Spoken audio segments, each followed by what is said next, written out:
As mentioned, net/HTTP is the package where Golang defines all these HTTP-related data structure, the APIs, as well as a full-fledged implementation of a web file server already. Okay? So this is very unusual for any programming language these days. So you could see the emphasis of Golang trying to do this. It is to enable fast and efficient development of internet applications. The source code of the package is entirely open, so it's actually right here at this URL.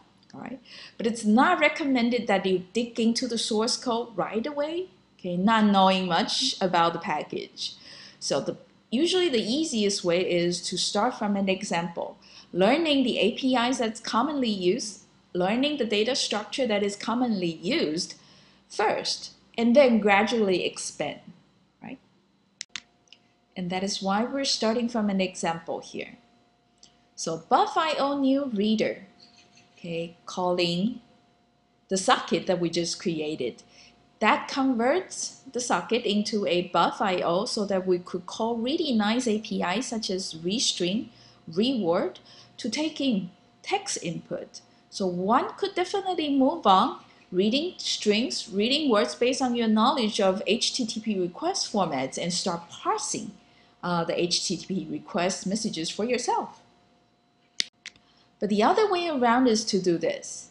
http.rerequest. Okay, so this is a special buff.io API that allows you to read from the socket and parse the text in there, assuming it's a HTTP request, and store it as a request.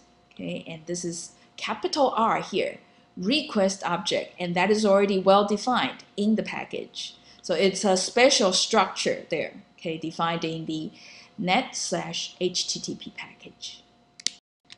What is a bit unusual is this, re-request as an API, it's actually defined in the net/HTTP package as opposed to in the buff.io package. So you see this is a very HTTP specific API, although it's defined for the reader buff.ios.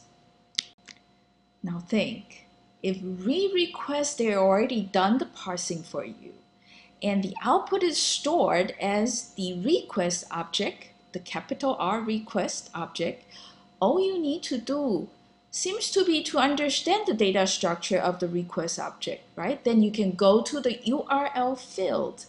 That's where the path and the file names is stored. And once you figure that out, you just find out the file size for that particular file. Then problem solved.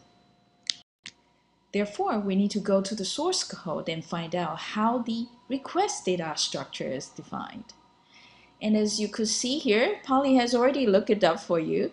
It's in here, net/HTTP request.go, and in between, line 108 to 325. So that's go here to the source code. And I'm copying that and just, Googling the source file. Yep, request.go right here. And that's clicking to that. That should take us, there we go, the request.go source file. And I'm just going to use the browser's find function to go down, to the line 108 where the request structure is defined. So a lot of these lines are what? The comments. Okay, so it's to explain what each of the field means. So first field is called the method. Okay, and it's defined as a string data type. So this method here is to store the HTTP method, the first token in the command line. So be 3-character string if it's get. It will be a 4-character string if it's post. Right? So second field, if you read along, you'll see the URL is right there, the second field. All right, so URL, but it's actually this data type, a pointer to small URL dot capital URL. All right, so one will have to actually find out this data type, okay, somewhere defined in the source code as well. Okay. Let's go down a little bit. The third In the command line, first token is the method, second token the URL, and what is the third token? The version of the HTTP. So proto here, okay, is the first field in the third token defining the string there. So HTTP slash 1.0, for example. Okay, so the whole string there will be stored in proto. Okay. The proto is also stored additionally as a pair of integers because the version is often 1.0, 1.1, 2.0. Okay, so the number before the decimal point and the number after the decimal point are also referred to as the major part of the version as well as the minor part of the version. So for 1.0, the major will be 1 and minor will be 0.